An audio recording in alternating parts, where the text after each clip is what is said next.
Evangelho de Lucas, capítulo 5, versículo de número 33 até o versículo de número 39. Quem encontrou, diga amém.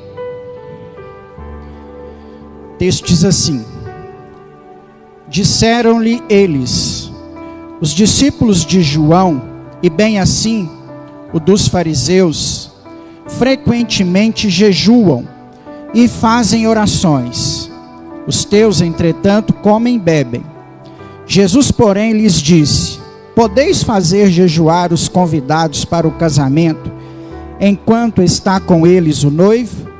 Dias virão, contudo, em que lhes será tirado o noivo, e naqueles dias jejuarão.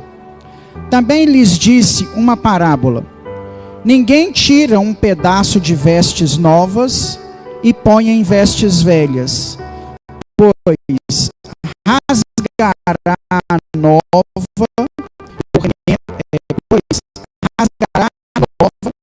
e o remendo da nova não se ajustará à velha. Ninguém põe vinho novo em odres velhos, pois o vinho novo romperá os odres, entornar-se-ão, e o vinho e os odres se estragarão. Pelo contrário, vinho novo deve ser postos em odres novos, e ambos se conservarão. E ninguém, tendo bebido o vinho velho, prefere o novo, porque diz: o velho é mais excelente.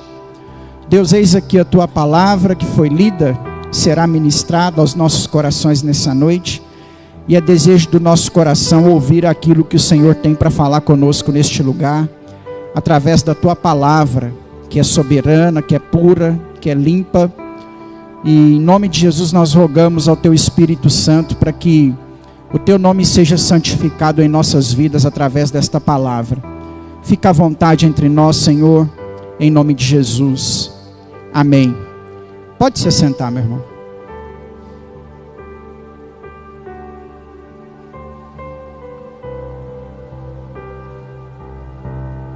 Glória a Deus. Nesse capítulo de número 5, nós temos um diálogo de algumas pessoas que estão interpelando Jesus a respeito de algumas questões. O assunto em questão aqui é o jejum. A importância do jejum, né, cobrada pelos hipócritas, né, escribas e fariseus, que estão fazendo essa pergunta ao Senhor nesse momento aqui. Eles fazem, na verdade, uma cobrança, porque a lei ordenava que todo judeu deveria jejuar pelo menos 2 vezes por ano. Nós até aprendemos aqui na escola dominical que havia um comentário fariseu em seu livro de regra, que ao invés de 2 vezes por ano, como mandava a lei, os fariseus pregavam que todo judeu ou todo fariseu deveria jejuar pelo menos 2 vezes por semana. Tendo em vista, o projeto era bom, tendo em vista que o jejum era uma coisa boa, né? Então, como o jejum era uma coisa boa, ele não deveria ser praticado apenas 2 vezes por ano, mas sim 2 vezes por semana, o que para frente também se tornou um grande exagero, é claro. Mas isso não faz do jejum uma coisa ruim, isso faz do jejum uma coisa boa. Tanto que quando Jesus é cobrado dessa questão do jejum dos seus discípulos, Jesus poderia argumentar que eles estavam exagerando no jejum. Mas não é isso que Jesus faz. A resposta de Jesus, inteligentíssima, principalmente dentro do Evangelho de Lucas, né? As respostas mais inteligentes de Jesus, inteligentes no sentido de intelectual, aonde ele é tido como mestre, como rabi, são apresentadas pelo Evangelho de Lucas. Lucas teve esse cuidado de demonstrar um Jesus que era inteligente nas suas respostas. E Jesus, inteligentíssimo nas suas respostas, como aconteceu todas as vezes no Evangelho de Lucas, não questiona a quantidade de vezes que os discípulos jejuavam, né? Não é esse o questionamento de Jesus. Se houvesse problemas na quantidade de vezes que os fariseus estavam jejuando, Jesus os teria repreendido nesse momento. Mas Jesus não repreendeu. Por quê? Porque o jejum era uma coisa boa. E o que é cobrado de Jesus nesse momento era que os discípulos de João jejuavam, os fariseus jejuavam, e ninguém via os discípulos de Jesus jejuando. Aí Jesus dá a resposta dizendo que o noivo estava com eles, né? Essa resposta para mim, o nosso assunto hoje não é jejum, isso é apenas uma contextualização. Mas essa resposta de Jesus para mim, ela aponta o valor muito especial que o jejum tem, que eu preciso aprender. Qual que é? O jejum, na verdade, ele não é uma moeda de barganha que eu uso com Deus.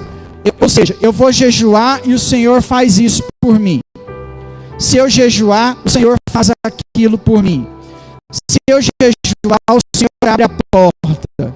Se eu jejuar, o Senhor manda o recurso. E aí fica parecendo que Deus só abre a porta, só manda o recurso, só abençoa se nós jejuarmos. E o jejum não é uma moeda de barganha. Essa resposta de Jesus para mim, ela aponta o motivo do jejum. Qual é o motivo do jejum? Estar perto do Senhor. Esse é o motivo do jejum. Quando você jejua, mortifica sua carne, fortalece o seu espírito, essa ação te leva para perto de Deus. Amém? Entendeu? Essa ação não te dá uma troca. Essa ação não te paga com algo em troca. Essa ação te leva para perto do Senhor. E o que Jesus quer dizer? Que os discípulos estão perto do Senhor. E se eles estão perto do Senhor, eles não precisam jejuar. Mas o dia que o Senhor não estivesse mais com eles, aí eles jejuariam, porque precisariam estar perto do Senhor. A mensagem de hoje tem tudo a ver com estar perto de Deus. Então eu já quero deixar para você a primeira ferramenta que pode nos conduzir para perto de Deus. A única apresentada pelas páginas do Novo Testamento. Se a oração é o diálogo seu com Deus, o jejum te leva para perto dele. Talvez esse ano de 2024, que já está aí com os seus 56 dias hoje, né, na conta rápida, visto que janeiro tem 31 dias e hoje é 25. Então, 2024 já está nos seus 56 dias. Talvez ao longo desses 56 dias você ainda não jejuou o Senhor. E talvez você tenha sentido que Deus está um pouco distante. Talvez você tenha percebido que Deus está um pouco longe. Talvez você não tenha sentido a presença de Deus próximo a você. E uma excelente ferramenta apresentada pelo Evangelho de Lucas para nos conduzir para perto de Deus é justamente o jejum. Então, se você está disposto a batalhar para estar perto de Deus, eis aí uma dica muito importante: o jejum. Isso não quer dizer, essa minha explicação não quer dizer que Deus não te abençoa quando você jejua. Muito pelo contrário, né? Pense na lógica. Você jejua e vai para perto de Deus. Estando perto de Deus, a probabilidade dele te abençoar é maior do que se você estivesse longe dele. Não é verdade? Longe de Deus, talvez você teria que gritar para ele te abençoar. Perto de Deus, basta você falar e ele vai te ouvir. Perto de Deus, basta você mencionar e vai ser mais fácil ele te ouvir, porque ele está perto, então ele vai te abençoar com certeza. Mas o objetivo principal do jejum, nas palavras do próprio Senhor Jesus aqui, é te levar para perto de Deus. Quando Jesus dá essa resposta, ele aproveita a brecha para falar um pouco mais sobre esse estar perto de Deus. Estar perto do Senhor é receber mais de Deus. Não é? Estar perto do Senhor é experimentar desse Deus de uma maneira mais íntima, de uma maneira mais profunda, de ter uma comunhão mais próxima desse Deus. Então, falando sobre esse assunto, Jesus então começa a dizer que isso ou não é para qualquer um, ou requeriria dessas pessoas algumas atitudes de transformações. Aí então chegamos ao ponto da nossa mensagem. Nós resumimos essa fala de Jesus nesse bloco de texto que nós lemos em: não se coloca vinho novo em odres velhos. Como disse aqui anteriormente, talvez você tenha sentido Deus um pouco longe, talvez Deus, ao seu ponto de vista, tenha estado um pouco distante. Eu digo ao seu ponto de vista, né, ou ao ponto de vista pessoal, porque sou cristão igual a você, porque espiritualmente falando nós sabemos que o nosso Deus não nos abandona. Nós lemos aqui no início desse culto o Salmo de número 27, que diz que mesmo que meus pais e minha mãe me abandonassem, não é? O Senhor jamais se esqueceria de nós, o Senhor não nos desampararia, diz o Salmo 27. Espiritualmente, Deus não se esquece de cada um de nós. Por isso que às vezes, ao nosso ponto de vista, Deus parece estar muito longe. E quando Deus está longe, nós precisamos trazer Deus para perto. E trazer Deus para perto significa renovar as nossas forças, revigorar a nossa fé, beber a água limpa que o Espírito Santo tem para nós, beber da fonte que jorra para a vida eterna, de acordo com João capítulo de número 4, no discurso de Jesus à mulher samaritana. Quando Deus está longe, eu preciso renovar. Quando Deus está longe, eu preciso fortalecer. Porque quando Deus está longe, o pecado está perto. É uma máxima da caminhada cristã. Quanto mais Deus estiver longe de você, mais perto de você o pecado estará. E o pecado, irmãos, é algo que nós devemos temer, ter medo. Pecado é algo que nós não brincamos com ele. Crente não precisa ter medo de gente morta, porque ele aprende na Bíblia que morreu, acabou. Morto não vai voltar para puxar o pé dele, né? Crente não tem que ter medo de macumba, porque a Bíblia diz que nenhum encantamento vale sobre aqueles que servem a Deus. Nenhum encantamento. Crente não tem que ter medo de The Walking Dead, de mortos-vivos. Crente não tem que ter medo nem de ladrão, porque Jesus disse: por que você está temendo a homens que têm o poder de te tirar a vida? Você deveria temer a Deus, que tem o poder de tirar a vida e lançar no fogo do inferno. Nós não precisamos ter medo de muitas coisas. O apóstolo Paulo diz: a quem temerei? Do que me recearei? O cristão só precisa ter medo de uma coisa: do pecado. Esse nós precisamos temer. Porque o pecado tem a capacidade de nos levar para longe de Deus. É a única coisa que nos afasta do Senhor. É esse pequeno probleminha que nós enfrentamos desde Gênesis 3, chamado pecado. O pecado esfria a nossa fé. O pecado nos faz religiosos. A maioria das pessoas que cobram coisas ou ações da igreja e justificam falhas da igreja no seu servir a Deus, estão em pecado. Pecado mata a nossa fé. O pecado nos cega. O pecado é tão terrível que ele faz com que nós não venhamos enxergar o próprio erro. Eu gosto como exemplo disso, por exemplo, o pecado de Davi, né? Você sabe qual é o pecado de Davi? O maior pecado de Davi? O maior pecado do Davi não é o adultério. O maior pecado do Davi é a covardia. E a covardia foi fazendo com que o Davi se tornasse cego diante daquela situação. Meu irmão, um rei não abandonava o exército em campo de batalha.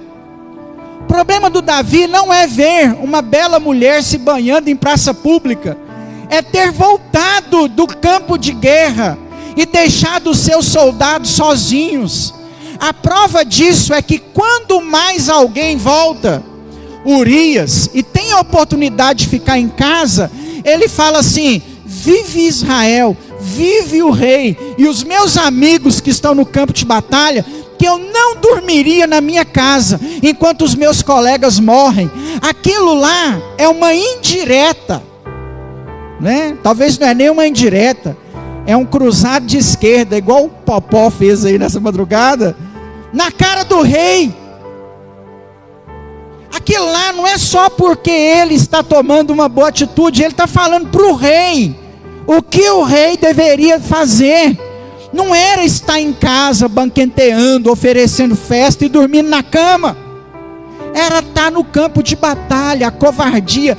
Mas aquela atitude de covardia cegou Davi. E aí Davi adultera, e aí Davi manda matar, e aí Davi põe pano quente em cima, porque o pecado nos cega. Tem muito cristão, odre velho, que reclama de algumas coisas e não consegue enxergar o próprio pecado. E é difícil ser profeta na nossa geração. Eu estou falando de ser profeta no sentido literal da palavra. Colocar o dedo na cara da pessoa e falar assim: este pecado sobrevém sobre a sua vida, e esta dificuldade, melhor dizendo, sobrevém sobre a sua vida por causa desse pecado. Como fez Natã, como fez Isaías, como fez Ezequiel, como fez Daniel, como fez Jeremias. Não é o que nós queremos ouvir. Nós não queremos um profeta apontando o dedo na nossa cara e mostrando para nós qual erro nós temos cometido. Nós só queremos ouvir que Deus é bom, que Ele vai nos abençoar, que essa fase vai passar. E pouquíssimas vezes queremos largar o pecado. E a máxima da nossa caminhada é justamente essa: Deus vai para longe, o pecado vem para perto. E o contrário também funciona. Se Deus vir para perto de você, o pecado vai para longe de você. Por isso que as regras para vencer o pecado não mudou. Sabe como você vence o pecado? Jejuando, para Deus vir para perto. Orando, para ter diálogo com o Pai. Estando na igreja. Se você não estiver na igreja, você está onde? Pecando. Em 90% das situações. Eu garanto para você. Principalmente nos dias em que nós vivemos. Deixou de vir na igreja é para pecar. É para pensar bobeira em casa. É para colocar diante dos olhos aquilo que não deveria colocar. É para gastar tempo à toa. A menos que você esteja doente, enfermo ou trabalhando, né? Para isso. As formas de vencer o pecado, elas não mudaram, é correr para perto de Deus. Uma das formas que nós temos para renovar a nossa fé, e é o que nós precisamos fazer, é também beber da água que o Senhor pode nos dar. Nos encher da presença, da glória do Senhor. Quando a Bíblia fala de vinho, a Bíblia fala de alegria. Em todas as vezes no Novo Testamento que você se deparar com a palavra vinho, o que Jesus queria fazer com o vinho era sinônimo.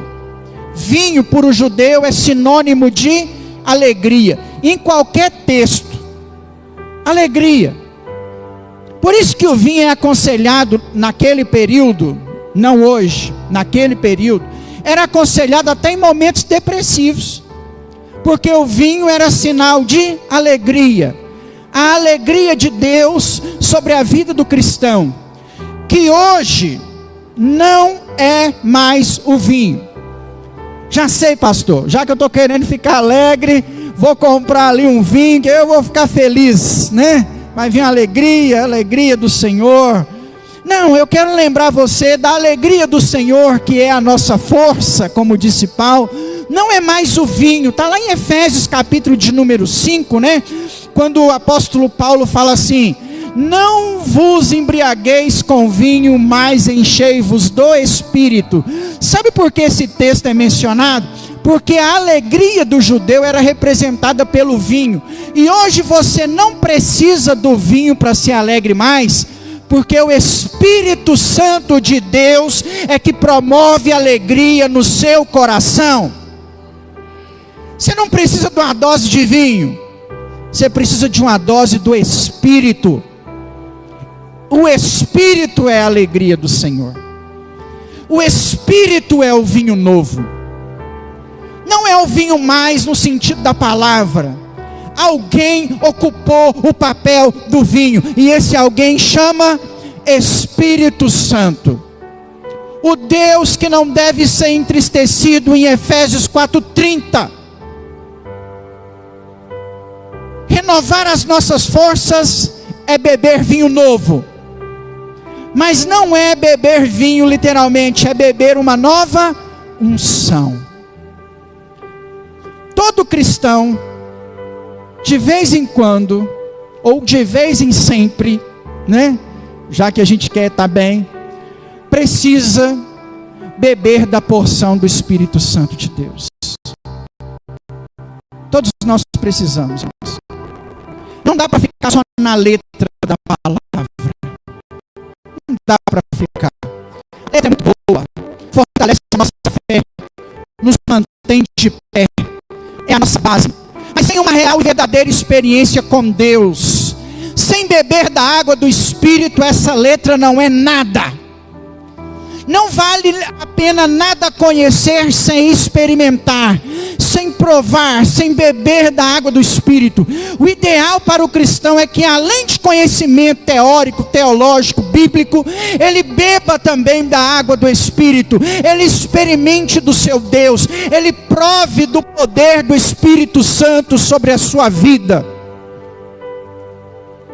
Não dá só para conhecer, é preciso provar, é preciso experimentar. Até um tempo atrás, um dos maiores teólogos brasileiros é um pastor desviado. Embora o pastor desviado é alguém que eu considerava muito as ideias dele, né? Rubem Alves, pastor presbiteriano desviado, escritor de material infantil, né? Rubem Alves desenvolvia muitas poesias e textos para a infância e a adolescência, não da igreja, não é ministério infantil, é para criança e adolescente em escola. E era considerado, porque ele morreu aí há uns 2 ou 3 anos, como um dos maiores teólogos vivos no Brasil. E não era crente, irmãos. O que adianta conhecer e não experimentar? Você sabia que um dos maiores conhecedores de Bíblia no Brasil era o Jô Soares? Homossexual, beberrão, fazia chacotas relacionadas à igreja e a Deus, e era considerado um dos homens que mais conhecia de Bíblia no Brasil. O que adianta conhecer sem beber da água do Espírito? Outro grande teólogo brasileiro, Leonardo Boff, o pai da teologia da libertação no Brasil. Nem sei se ele está vivo ainda, mas falava umas coisas boas. Mas era o principal homem no Brasil da igreja católica. Criticava idolatria, intercessão por mortos, fala um monte de verdade, mas bebe da idolatria. Sabe por quê? não bebeu da água do Espírito. O que me adianta todo o conhecimento? O que me adianta toda a ciência? E aí essa frase não é minha, é do apóstolo Paulo em 1 Coríntios 13. O que me adianta toda a sabedoria e toda a ciência, se eu não experimentei o amor de Deus por mim, a graça de Deus por mim? Não adianta o muito conhecimento sem beber da água do Espírito, sem beber uma porção do Espírito, sem vinho novo. E o nosso Deus é misericordioso, porque Ele tem vinho novo para você todos os dias. E Deus tem vinho novo para você nessa noite.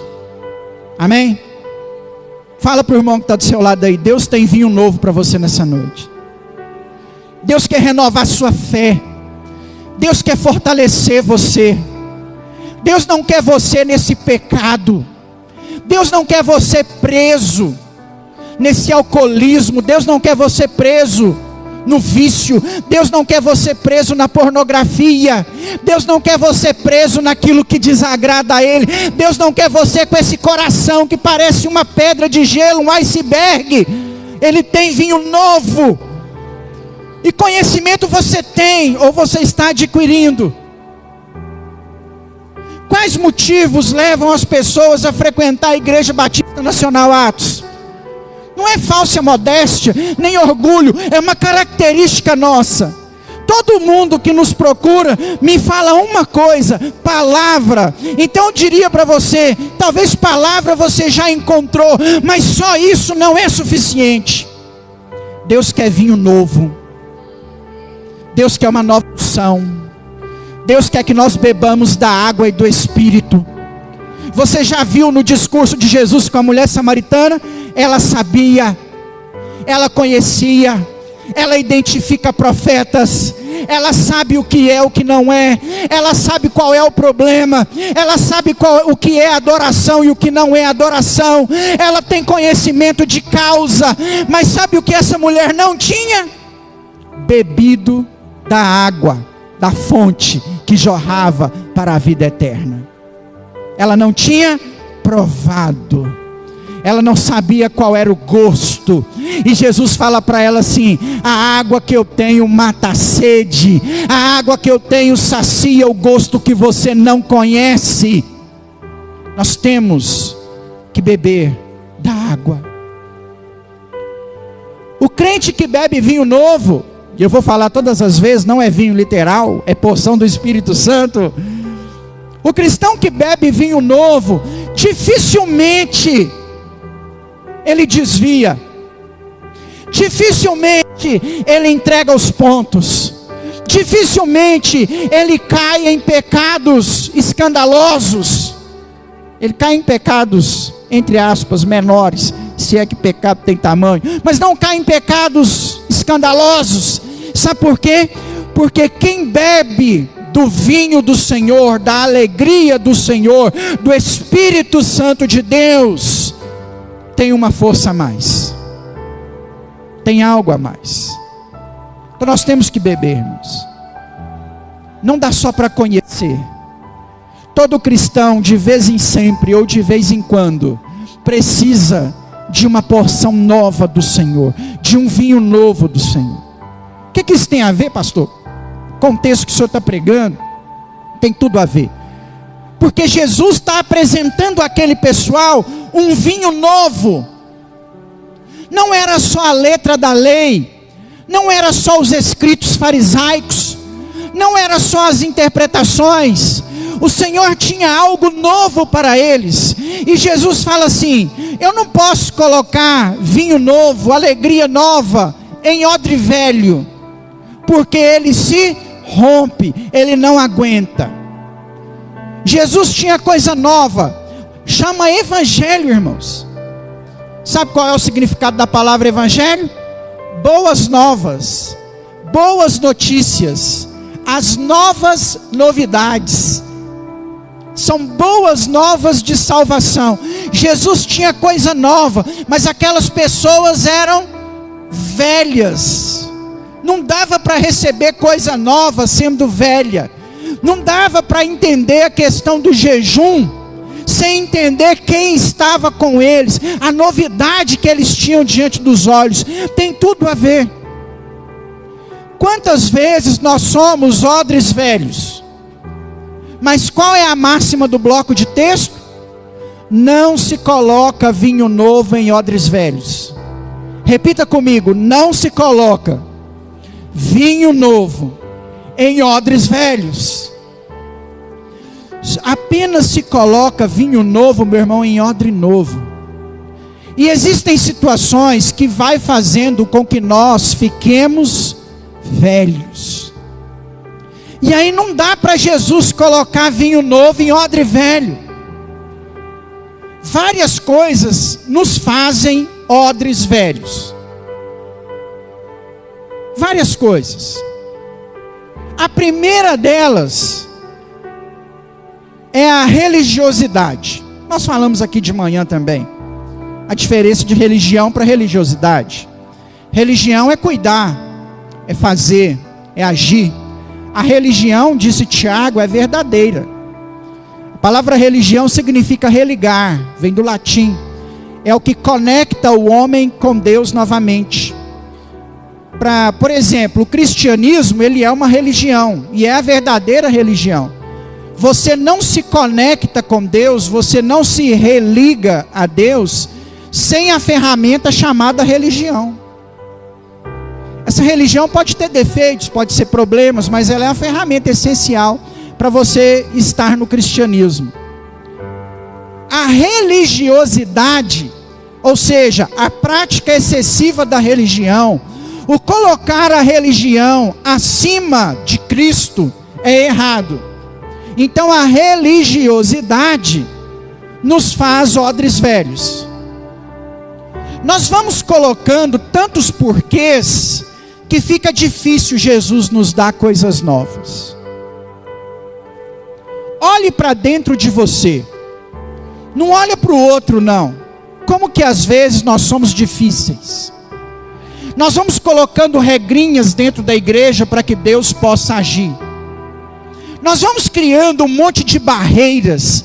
Nós vamos envelopando o nosso Deus, como nós envelopamos uma bala, uma carta de correspondência, e nós nem conseguimos ver Deus mais, nós só vimos o envelope que nós colocamos por fora dele. A religiosidade. Olhe para dentro de você. Ah, pastor, não dá porque isso é difícil. Tal pessoa faz assim, assim. Aquele acontecimento. Ah, não, está desse jeito. Ah, aquilo está ligado, aquilo está desligado. Ah, é o calor, ah, é o frio, ah, é a chuva, ah, é o tempo, ah, é a pessoa que está do meu lado, ah, é o barulho. E aí nós vamos fazendo dessa religiosidade um odre velho. Às vezes nós chegamos aqui na igreja com tantas regras, que fica difícil o Espírito Santo agir na sua vida. Isso é odre velho. Os presbiteriosauros. Todo cristão deve tomar muito cuidado com os anos de igreja, porque isso vira odre velho. Se você está apegado a coisas do passado da igreja, você é um odre velho. Se você acha que Deus só agia em 1900 e borrachinha, você é um odre velho. Se você acha que aquela unção de antigamente era maior ou melhor do que a de hoje, você é um odre velho, porque você se tornou um presbiteriossauro. Um tiranossauro rex dentro da igreja. Não dá, irmãos, para ficar apegado ao passado, aos costumes, ao pastor que te pastoreou em 1900 e borrachinha. Não dá, aquela situação era outra. Você é um odre velho. Você não consegue receber nada da igreja atual, porque você não larga o passado. Você está igual aquele fariseu que está sendo repreendido por Jesus no texto. Jesus quer fazer um monte de coisa nova na sua vida, e você está preso ao 1900 e borrachinha, porque você tem tantos anos de crente. Porque você acha que o tempo de crente que você tem vai fazer alguma diferença se Jesus voltar agora. Não vai. Quem não tem vinho novo está fora. Odre velho não vai para o céu. Ou você vai ser apenas mais um daqueles que vai falar assim: Senhor, Senhor, dispensa até o resto da frase, e Jesus vai falar para você assim: não te conheço. Odre velho. Chega o arrebatamento, o apocalipse, né? E aí Jesus abre lá e vamos começar o negócio aqui agora, né? Senhor, 40 anos de evangelho, né? Fui obreiro, fui tesoureiro, fui ajudante, tantas vigílias.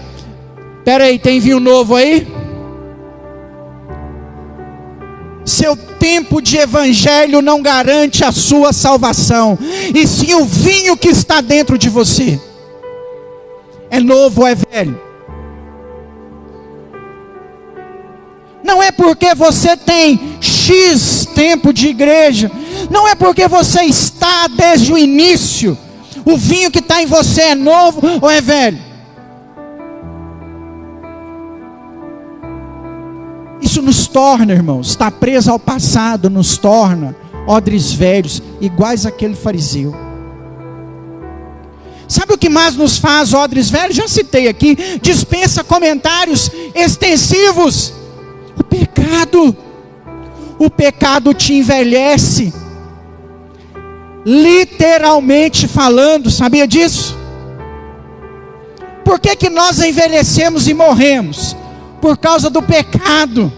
Se não fosse o pecado, nós não envelheceríamos e não morreríamos. Nós não degradaríamos. Nós apenas degradamos por causa do pecado. Espiritualmente vale a mesma coisa. O pecado faz de você um odre velho, remendo velho. Não dá, irmãos. O pecado nos envelhece. O pecado faz com que Deus não possa nos dar algo novo. O exemplo de Jesus é do homem que está estocando vinho. Na hora de colocar o vinho novo, não dava para pôr na bolsa velha de couro. O vinho era fermentado em bolsas de couro, em recipientes de couro. Não dava para colocar vinho novo em odres velhos, porque o odre velho não resistiria à pressão da fermentação do vinho novo. Então se colocava vinho novo em odres mais novos. Depois que passava um tempo, passava ele para o odre velho, porque o odre velho era melhor. Mas enquanto o processo de fermentação estava no auge, era mantido no novo. O pecado nos faz odres velhos. O pecado impede de Deus nos dar um vinho novo, uma alegria nova. Não é só os nossos preconceitos que também nos fazem odre velho.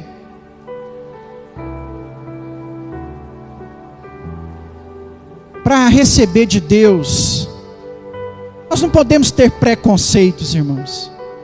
Preconceitos como quem está cantando, preconceitos como quem está pregando, quem está dirigindo a oração, quem está fazendo. Se eu sou odre novo, eu recebo em qualquer situação. Não são só os nossos preconceitos, é o pecado também, nos faz odres velhos. Deus tem coisas novas para nós todos os dias, mas nós precisamos ser odres novos.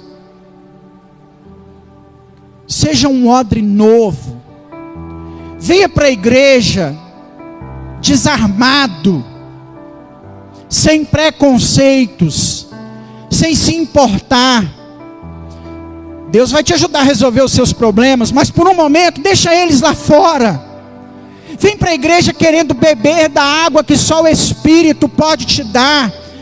Rasgue o seu coração na presença de Deus. Quebrante a sua vida na presença do Senhor, para que Ele te dê coisas novas. Seja um odre novo, para que Ele te dê coisas novas. Deus tem coisas novas, então desarma. Não é porque o pastor é o mesmo, não é porque o estilo de pregação é o mesmo, não é porque o endereço é o mesmo, não é porque as pessoas são as mesmas. Eu preciso aprender a beber esse vinho, a beber essa água, a experimentar o melhor, o novo de Deus para mim, o novo daquilo que Deus tem para nós nesses dias. Eu preciso aprender a beber da água do Espírito. Desarma, irmão. Se quebranta na presença do Senhor. A igreja é um lugar de adoração, onde nós temos que estar desarmados, aonde você está aqui para cantar, para salmodiar, para adorar Ele, aonde você está aqui para sentir a presença dEle. Não é errado você subir aos montes, descer aos vales, entrar para dentro do seu quarto, fechar a porta. Aliás, é o que a Bíblia manda fazer mesmo. Mas se tem um lugar que nós precisamos beber dessa água, esse lugar é aqui dentro. O altar tem que jorrar fonte de água para que você possa beber. E não é só palavra, é unção do Espírito Santo, é vinho novo. É o não embriagar com o vinho literal, mas beber do vinho do Espírito Santo, mas se embriagar com o Espírito Santo, como disse o apóstolo Paulo. Nós não estamos aqui apenas para liberar sobre a sua vida uma palavra de conhecimento. Nós precisamos estar aqui para liberar sobre a sua vida um vinho novo, uma alegria nova, um renovo espiritual, um fortalecimento que vem dos céus para a sua vida. Não adianta conhecer sem experimentar. Não adianta saber como que essa água é cristalina sem sentir o gosto que ela tem ao nosso paladar, sem sentir a sua refrescância, sem sentir a sua tranquilidade. Nós precisamos urgentemente beber dessa água nova, dessa nova unção, desse poder do Espírito Santo sobre as nossas vidas. Desarma, desarma, pede perdão pelos seus pecados, conserta a sua vida, pede perdão. Nós não estamos aqui para acusar pecado de ninguém, para apontar os seus erros, em nome de Jesus, não é isso. Eu não estou aqui querendo saber quais são as suas falhas, quais são os seus problemas, para fazer disso uma fofoca. Sabe o que nós queremos? Que você se arrependa. Para mim que sou pastor no século 21, o seu pecado para mim, bulufas, quero saber.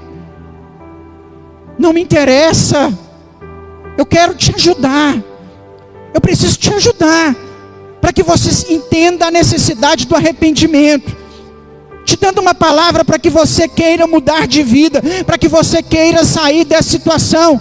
Aí sim o pastor entra, não para saber, você viu o irmão cometendo tal pecado, não é isso, é para você se arrepender, é para você se desarmar, porque Deus tem coisas novas para você. Ele pode te dar uma nova unção, um novo vinho, uma nova água. Ele quer renovar suas forças, Ele quer te dar novas experiências. Deus tem um tempo novo para cada um de nós. Esse 2024 precisa ser um novo tempo. Esse 2024 precisa ser uma água nova, um vinho novo, uma alegria que o Espírito Santo de Deus tem para cada um de nós. Desarma, se arrepende, rasgue o seu coração. Pessoas têm atrapalhado a sua adoração. Pessoas têm secado a sua terra. Você tem se tornado terra seca, porque parece que tem alguém com arado trabalhando no seu coração. O diabo colocou alguém arando a sua terra para ela ficar mais seca. Desarma. Deus tem chuva sobre a sua terra seca.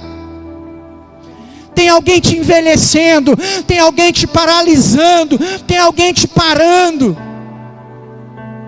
Tem alguém que, em vez de ajudar a sua fé, está atrapalhando a sua caminhada. Desarma. Vira odre novo, porque Deus tem coisas novas. Desarma. Não deixe essas coisas te influenciarem. Não deixe isso entrar na sua mente, no seu coração. Nós vivemos um tempo onde somos facilmente influenciados.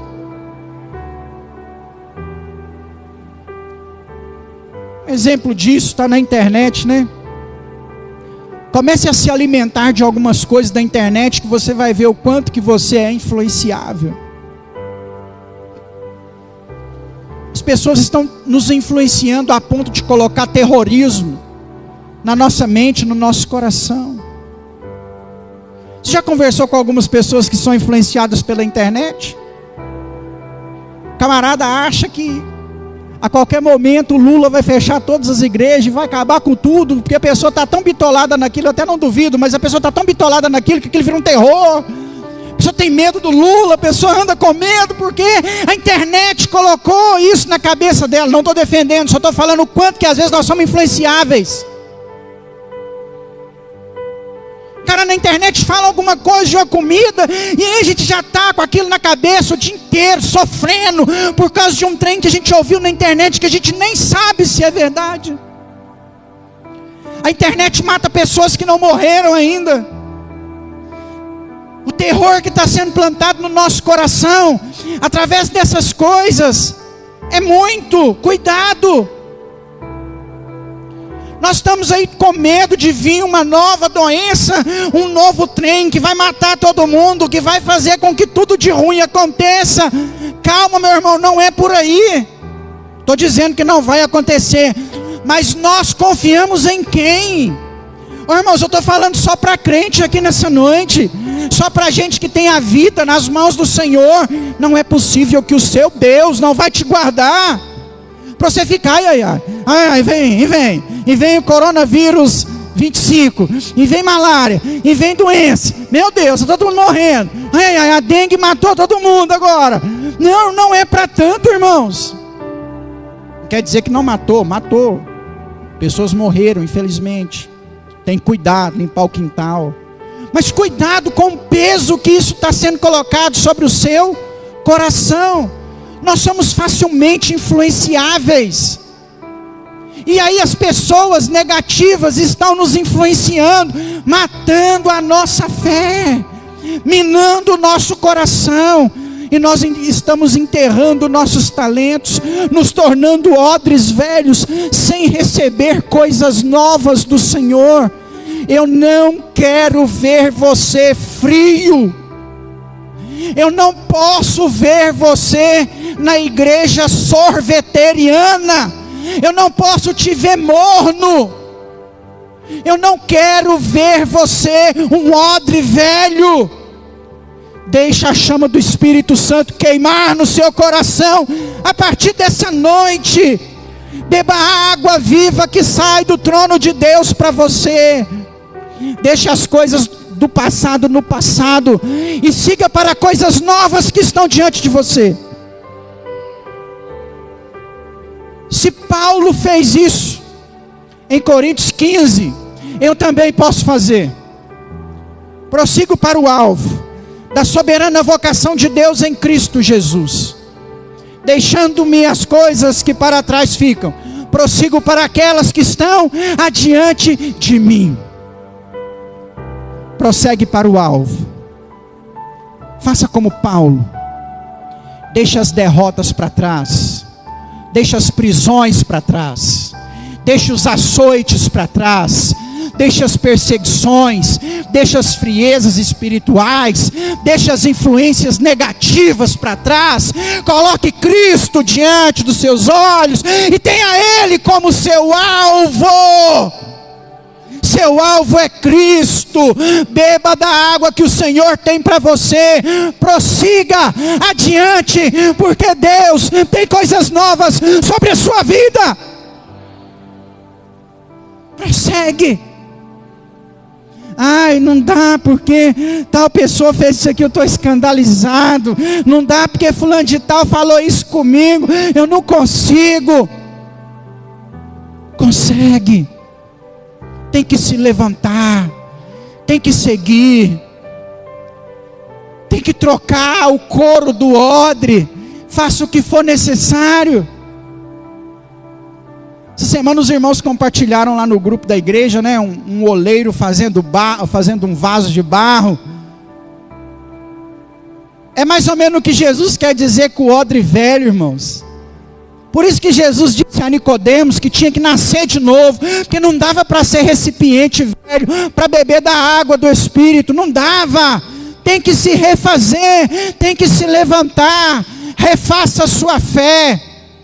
Levanta, sacode a poeira e siga em frente, prossiga. O fulano de tal que te impediu, não pode continuar te impedindo não, tem que seguir em frente, tem que olhar para frente, tem que seguir, porque Deus tem coisas novas para você todos os dias, e como disse Paulo, tem o prêmio da soberana vocação, que Ele te chamou, né? É para lá que você está caminhando. Se refaça e beba da água. Deus tem vinho novo para cada um de nós. Deus tem uma nova alegria. Não só nesse 25 de fevereiro, às 19h45, não. Deus tem vinho novo para você todas as manhãs. Deus tem coisas novas sobre a sua vida. E aqui, coisas novas, não é bênção física nova, não. Não é aumento de salário amanhã, não. É poder do Espírito Santo sobre a sua vida. Irmãos, nós estamos numa igreja renovada. Nós acreditamos em dons espirituais, em manifestações do Espírito Santo para o nosso tempo. Deus tem uma nova unção sobre essa igreja.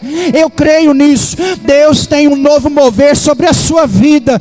Deus tem coisas novas para nós. Nós não podemos ser odres velhos. Deus tem novas experiências. Deus quer te usar de maneira como você nunca foi usado no passado. Deus quer que você seja uma ferramenta nas mãos dele. Deus quer que você ajude outras pessoas, não seja um empecilho na vida delas, porque Deus tem coisas novas para você, em nome de Jesus. Aleluia. Aplauda ao Senhor porque Ele é digno. Aleluia. Aleluia. Glória a Deus. Se coloque de pé. Vamos orar. Vamos orar. Por isso que eu dei os avisos antes, né? Para que a gente pudesse agora ter um momento de oração. Enquanto a Márcia vai cantar mais uma vez aí, vem com o peso da sua glória. O Espírito do vivo Deus, né? Ele está aqui nessa noite. E Ele pode tocar a sua vida, o seu coração. Deus tem coisas novas para você nessa noite, meu irmão. Deus quer fazer algo na sua vida nessa noite. Deus quer renovar a sua fé nessa noite. Beba da água do Espírito dessa noite, porque o peso da glória dele está aqui. Eu posso sentir Deus aqui neste lugar, e creio que você também pode sentir a presença de Deus aqui neste lugar, e Ele quer te fortalecer, e Ele quer te renovar. Então vamos pedir ao Senhor, para que a glória dEle possa nos visitar nessa noite, para que a unção do Espírito Santo possa ser derramada sobre as nossas vidas aqui nessa noite, em nome de Jesus. Mais do que a minha oração, o Espírito Santo quer ouvir a sua.